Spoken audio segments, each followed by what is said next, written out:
ভাবুন একটা স্বাভাবিক দিন, হঠাৎ আপনার ফোনে এলো জরুরি সতর্কবার্তা, এলাকা খালি করুন এখনই। কিছু বুঝে ওঠার আগে চারপাশে আতঙ্ক, রাস্তার মানুষ দৌড়াচ্ছে, কারণ ঘটনাটি ঘটেছে রূপপুর পারমাণবিক বিদ্যুৎ কেন্দ্রে। কিন্তু প্রশ্ন হলো, এটা কি সত্যিই সম্ভব? যদি এমন কিছু ঘটে, তাহলে কি পুরো বাংলাদেশ ঝুঁকির মধ্যে পড়বে? ফসল, পানি, মানুষের জীবন সবকিছু কি বদলে যেতে পারে এক মুহূর্তেই? আজকের ভিডিওতে আমরা জানবো ভয়ঙ্কর সম্ভাবনা, বাস্তব উদাহরণ, আর সবচেয়ে গুরুত্বপূর্ণ আসল সত্যটা কি। শেষ পর্যন্ত থাকুন, কারণ এই ভিডিওর শেষে আপনি বুঝতে পারবেন ভয়টা কতটা বাস্তব আর কতটা কল্পনা। এখন প্রথমেই সহজভাবে বুঝে নেওয়া যাক রূপপুর পারমাণবিক বিদ্যুৎ কেন্দ্র আসলে কি। রূপপুর পারমাণবিক বিদ্যুৎ কেন্দ্র এটা এমন একটি বিদ্যুৎ কেন্দ্র যেখানে সাধারণ জ্বালানি নয়, ব্যবহার করা হয় ইউরেনিয়াম। এই ইউরেনিয়ামের ভেতরে শক্তি থেকে তৈরি করা হয় তাপ, আর সেই তাপ দিয়েই পানি বাষ্পে পরিণত হয়ে চালায় বড় বড় টারবাইন, যেখান থেকে তৈরি হয় বিদ্যুৎ। এই পারমাণবিক বিদ্যুৎ কেন্দ্রের মোট বিদ্যুৎ উৎপাদন ক্ষমতা প্রায় 2400 মেগাওয়াট। ভাবুন তো, এত বিদ্যুৎ দিয়ে বাংলাদেশের বিশাল একটি অংশের বিদ্যুৎ চাহিদা পূরণ করা সম্ভব। তাই বলা যায় রূপপুর শুধু একটা বিদ্যুৎ কেন্দ্র নয়, এটা বাংলাদেশের ভবিষ্যৎ শক্তির অন্যতম বড় উৎস।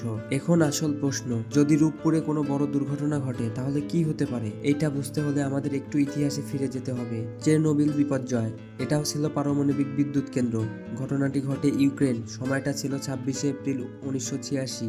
একটি পারমাণবিক রিঅ্যাক্টরে বিস্ফোরণ ঘটে বিশাল পরিমাণে। রেডিয়েশন বাতাসে ছড়িয়ে পড়ে, পুরো শহর খালি করে দেওয়া হয়, লক্ষাধিক মানুষ স্থানান্তরিত হয়। আশেপাশে এলাকা আজও আংশিক ঝুঁকিপূর্ণ। এটা ইতিহাসের সবচেয়ে ভয়ঙ্কর পারমাণবিক দুর্ঘটনা হিসেবে ধরা হয়। বাংলাদেশের ক্ষেত্রে কি হতে পারে? এখন যদি একই ধরনের ঘটনা বাংলাদেশে ঘটে, প্রথম ধাক্কাটা পড়বে পাবনায় এবং আশেপাশের জেলাগুলোতে। এরপর সবচেয়ে বড় ঝুঁকি বাতাস ও নদীর মাধ্যমে রেডিয়েশন ছড়িয়ে পড়া। আর এখানেই আসে সবচেয়ে বড় সমস্যা, বাংলাদেশ একটি ঘনবসতিপূর্ণ দেশ, মানে কয়েক লাখ মানুষ দ্রুত সরানো খুবই কঠিন হয়ে যাবে। কৃষি ও পরিবেশের উপর প্রভাব, যদি মাটিতে রেডিয়েশন ঢুকে যায়, ফসল উৎপাদনে মারাত্মক কমে যেতে পারে। অনেক ক্ষেত্রে 5 থেকে 10 বছর পর্যন্ত জমি ব্যবহার করা কঠিন হয়ে যেতে পারে। পানি দূষিত হলে সেই পানি দিয়ে সেচ, এমনকি খাবার ঝুঁকিপূর্ণ হয়ে যেতে পারে। অর্থাৎ শুধু মানুষ না, পুরো খাদ্য ব্যবস্থাই হুমকির মুখে পড়তে পারে। মানুষের ওপর প্রভাব, দীর্ঘমেয়াদী ক্যান্সারের ঝুঁকি বাড়ে, শিশুদের জন্মগত সমস্যা দেখা দিতে পারে। আর একটা জিনিস অনেকেই ভুলে যায়, মানসিক প্রভাব, ভয়, আতঙ্ক, অনিশ্চয়তা, এগুলো মানুষের জীবনের দীর্ঘ সময় ধরে প্রভাব ফেলে।